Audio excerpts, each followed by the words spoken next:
Hello and welcome back to World War II and more. Today we are going to open an original World War II K Ration from 1945.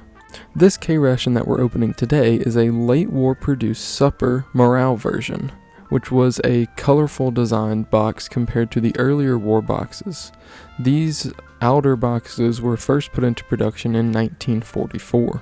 This particular ration was produced by the Kellogg Company. Unfortunately, the outer carton was in pretty rough shape when I got the ration, but the inner wax sealed box was still in great condition. I used extreme caution when removing the outer carton. I didn't want to cut it or damage it more than it already was. And even though the outer carton is in pretty rough shape, it still tells a very important piece of history, and it still will make an amazing display piece.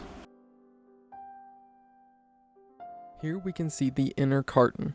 The inner carton was wax dipped to waterproof and gas proof the box and the contents inside the box. This box could also be used after the ration was opened to keep items dry. There were 3 types of K Ration meals: breakfast, dinner, and supper. The S's on the sides of the box and supper unit written on top of the box was put there to help soldiers identify the meal type inside the box, which was different in each breakfast, dinner, and supper. After removing the outer carton, I was quite surprised at how well preserved the inner carton actually was. I was extremely careful when opening this inner box. I didn't want to damage the contents inside the carton, and I also wanted to try to preserve the inner carton itself for display purposes.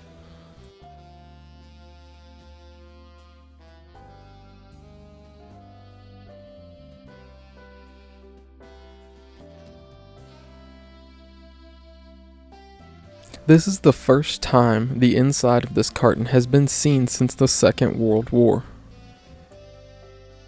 The first thing we pull out is this cardboard sleeve. Inside the cardboard sleeve is the meat can, which we will pull out here in just a little bit.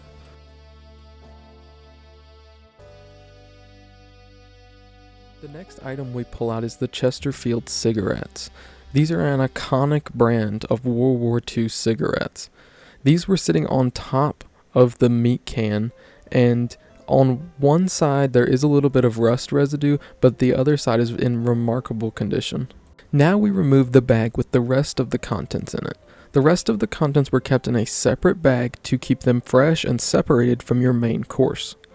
Now you can also see the beech nut chewing gum that was on top of the bag. Once I had everything pulled out, I was quite surprised as how the rust on the can had not spread to the bag, and I was very pleased and happy that it hadn't ruined the entire K Ration, and I was even more surprised later on when I pulled the can out of the cardboard sleeve. I once again carefully opened this inner bag to not cut any of the items inside the bag. I wanted to keep everything as preserved as possible. The first thing we pull out of the bag is the 2 drink powder mixes. The later war K Ration supper units came with 2 different types of drink powders, a bouillon powder and a coffee powder.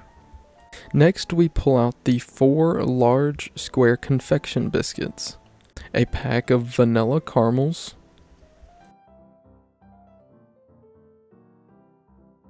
lastly we pull out the box of 23 grams of fine granulated sugar and the wooden spoon which was included in the late war K Rations.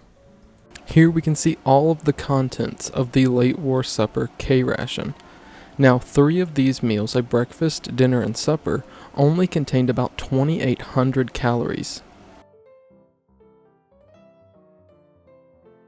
Let's look at the contents a little bit closer. Here we can see the corned pork loaf made with carrots and apple flakes. The bouillon powder made by McKay Davis Company in Toledo, Ohio. The soilable coffee made by Nestle's Milk Products in New York. The Chesterfield cigarettes made by Liggett and Myers Tobacco Company.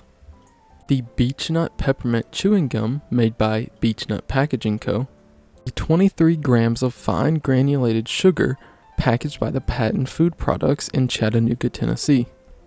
The 2 ounces of vanilla caramels made by E. J. Brock and Sons of Chicago. Overall, I was extremely happy with how well preserved this K Ration was. It was truly an amazing experience to be able to open a time capsule like this and see exactly what items the soldiers in World War II were eating. Thank you all for watching. I hope you enjoyed this video. If you did enjoy this video, please like, and if you haven't already, subscribe. And feel free to leave any comments or questions you may have down in the comments. And of course, remember to always love history.